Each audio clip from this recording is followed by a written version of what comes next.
तभी उन्हें आगे से आते हुए भयानक आवाज सुनाई दी, पर यह आवाज उत्साही आत्मा की नहीं थी।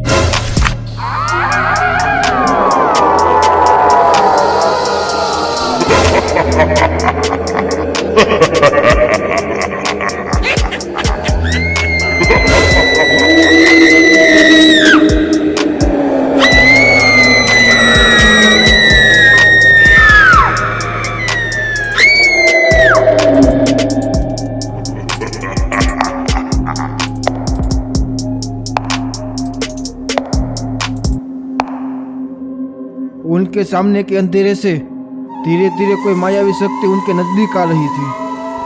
आंखों के अलावा अंधेरे में कोई आकार नहीं दिख रहा था। सिर्फ एक भयानक गंध उनकी सांसों को रोक रही थी। गुली ने बुली को अपने पीछे छिपा लिया और टॉर्च की रोशनी को सीधे उन चमकती आंखों पर फोकस किया। रोशनी पड़ते ही एक विशालकाय भेड़ियानुमा जीव सामने आया। उनके नुकीले दांत बाहर निकले हुए थे। उनका शरीर घिनौनी तरह से फटा हुआ था। वो जोर से गुर्राया और उन पर झपटने के लिए तैयार हुआ। गुली के पास कोई हथियार नहीं था, बस वो टॉर्च जिसकी रोशनी उस राक्षसी जीव को कुछ देर के लिए रोक सकती थी। हमें यहाँ से निकलना होगा, गुली चिल्लाया। तभी उन्हें पीछे की ओर मंद रोशनी दिखाई दी। शायद वो रास्ता उन्हें गुफा से बाहर निकाल सकता है। अपनी पूरी ताकत लगाकर वो उस रोशनी की तरफ दौड़ पड़े। राक्षसी जीव उनके पीछे दहाड़ता हुआ आ रहा था। आखिरकार वो उस रोशनी के करीब पहुंचे। यह एक संकरा रास्ता था।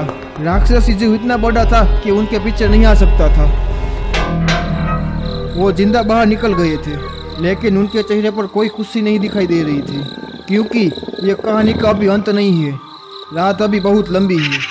बुली बुली ने चारों तरफ नजर फैलाई। उन्हें गेस्ट हाउस दिखाई दे रहा था। उनके पास रुकने का समय नहीं था। उन्हें पता था कि जूली खतरे में है और उन्हें जल्दी से जल्दी उन्हें बचाना था। वो तेजी से गेस्ट हाउस के अंदर घुसे। कमरे के अंदर घुसते ही उन्हें एक अजीब सी शांति महसूस हुई। वो शांति इतनी भयानक थी कि उन्हें डर लगने लगा। जूली का कोई पता नहीं था। जूली, जूली, बुली चिल्लाया, लेकिन कोई जवाब नहीं आया। उन्होंने पूरे कमरे को तलाशा, लेकिन जूली कहीं नहीं मिली। अचानक उन्हें खिड़की टूटी हुई दिखाई दी। कांच के टुकड़े फर्श पर बिखरे हुए थे। जूली गुफा से गायब हुई है और गेस्ट हाउस में भी नहीं है। वो खिड़की से बाहर देखने लगे। रात के अंधेरे में उसे कुछ भी नहीं दिखाई दे रहा था। हमें जंगल में ढूंढना होगा।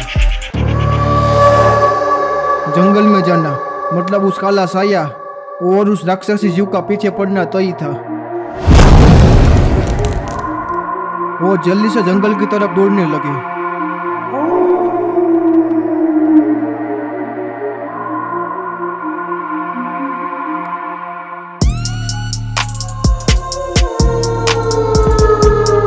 रास्ते में उन्हें जूली के पैरों के निशान दिखाई दिए। वो उस निशानों का पीछा करते हुए आगे बढ़ने लगे। कुछ देर बाद उन्हें एक छोटी सी झोपड़ी दिखाई दी। झोपड़ी अंधेरे में डूबी हुई थी। एक छोटी सी रोशनी बाहर दिखाई दे रही थी। वो वही है, बुली ने फुसफुसाकर कहा। वो धीरे से झोपड़ी के पास पहुंचे और खिड़की से झांकने लगे। अंदर उन्होंने जूली को देखा। वो मेज पर बैठी थी। उसके हाथ में वही रिंग था जिसे उन्होंने गुफा में ढूंढा था, लेकिन जूली उनकी तरफ नहीं देख रही थी। उनकी आंखें लाल हो गई थी और उसके चेहरे पर अजीब सी मुस्कान थी। उन्हें डर लगने लगा। बुली को समझ में नहीं आ रहा था कि अब वो क्या करे। ये रिंग मिलने के बाद ही जूली की ये हालत हुई है, और राक्षस भी रिंग मिलने के बाद ही आया था। वो फिर यह वापस तो नहीं आएगा? काफी सारे सवाल हैं, लेकिन एक ही जवाब है। इस कहानी के अगले हफ्ते में हमें पता चलेगा कि आगे क्या होने वाला है। तो जल्द से जल्द सब्सक्राइब कीजिए हमारे चैनल को, और जंगल की सनसनाहट के सारे पार्ट आपको कैसे लगे हमें कमेंट सेक्शन में जरूर बताइए।